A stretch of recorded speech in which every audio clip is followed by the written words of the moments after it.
past week, in a magnanimous gesture to my beloved husband, we introduced our children to the Super Bowl.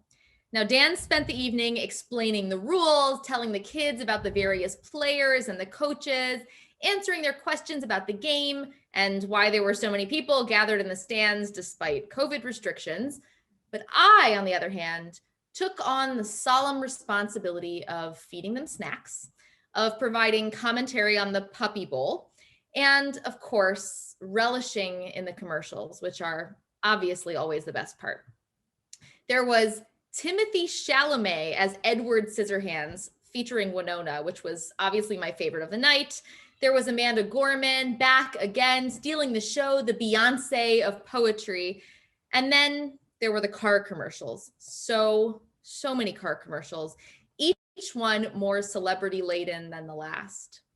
But forget the celebrities. I was really struck by GM's commercial, which stated unequivocally that they aim to sell only zero emission vehicles by the year 2035. Now, that is huge. It is a huge step in the right direction, so insanely important for the future of our world. And yet I was still surprised to see it there, right there on the television in the middle of the most popular sporting event of the year. As we all know well, climate change is an overwhelming and pervasive crisis.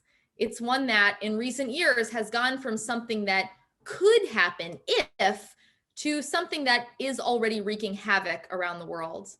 We know this, but through the last many years of politics and pandemics, it feels as if our looming future has taken a back seat to the now. That for so many, it has been simply easier to put it aside, to let someone else take up the mantle of leadership, to feel its crushing weight and give up, to shrug our shoulders, to let our lives run their course, to decide that our own actions won't really matter in the long run, to leave this impending terror to future generations. It reminds me of a midrash centered on the Great Flood, brought about by the depravity of humanity in a moment of divine reckoning.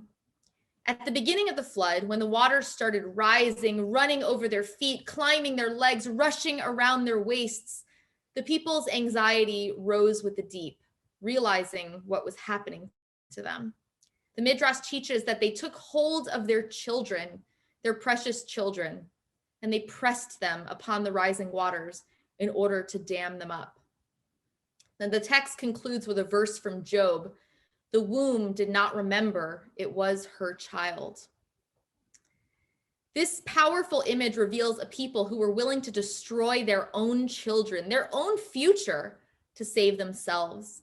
Our rabbis taught that in each generation, there is something of the generation of the flood. And in our generation, I fear so deeply that we are putting our children, our future, their future in jeopardy with our paralysis, our fear, our laziness, and our pessimism. This week, in our Torah portion, Mishpatim, we reach a pinnacle moment for our people. There, basking in the glow of God's radiance, Moses receives the Torah from God and eventually, after a tiny little idol worshiping mishap, reveals God's word to the Jewish people. Can you imagine what that must have felt like? We are taught that every single one of us, every Jewish soul, past, present, and future, stood together in that moment, that single moment of revelation. We were together, side by side. And then in this stunning response, the Israelites, unified as a people, pledged to God, Na'aseh v'nishma, God, we hear you. We will do and we will listen. We will do and we will listen. Even before knowing Torah, even before hearing all of God's commandments, reading the stories, soaking up the wisdom and the glory, we promise to take action. We promise to do it, to use our hands and our minds and our bodies and hearts to do our best to try to live up to what God expects of us. There are so many organizations, institutions, governments, and individuals who are doing this hard work, translating our tradition into action, calling upon our community to be leaders in this task. One organization, Hazon, the largest faith-based environmental organization in the United States, is building a movement that strengthens Jewish life and contributes to a more environmentally sustainable world for all. Temple Israel is partnering with Hazon on a worldwide initiative launched this week, which asks each of us to participate in a Brit Hazon, a renewed commitment to this shared vision of climate justice and sustainability.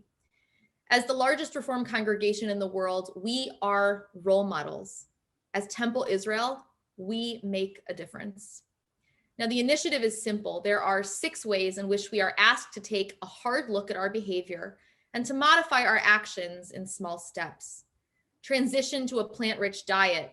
Industrial production of meat and dairy is one of the largest contributors to climate change today. We can reduce our environmental impact by pledging to eat more plants and fewer animal products. We can reduce our energy use. Our rampant consumption of non-renewable energy is a significant source of carbon emissions and other pollution. We can turn our lights off. We can significantly reduce our environmental impact by reducing our use of energy. We can reduce food waste. Around the world, almost a third of all food produced is thrown out.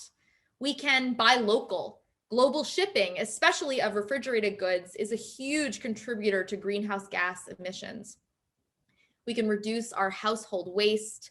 The overconsumption of single-use products and packaging is connected to all of the top 10 contributors to global greenhouse gas emissions, not to mention many other pollutants. And we can buy less stuff. The resource consumption and waste generation of global society has skyrocketed in the last decades. By buying less stuff, we can decrease our environmental impact and free up our resources for more of what really matters. Now, you can find more information about these categories on the Hazon website. Just Google Hazon, and maybe you'll start with 1. Maybe you'll choose 2 that seem doable for your family. But the important thing is to start, to do, not just to listen, to act, not just to stand idly by. In the words of Rabbi Jonathan Sacks, a brit is made when free agents, respecting one another's freedom, bind themselves by a mutual promise to work together, to be loyal to one another, and to achieve together what neither can achieve alone. And so this Shabbat, may we grow together through our commitment to act, our shared sense of obligation to our beautiful and wondrous world. Let us rest today, breathe in deeply, and prepare for action tomorrow. If GM can do it, we can do it too. Shabbat Shalom.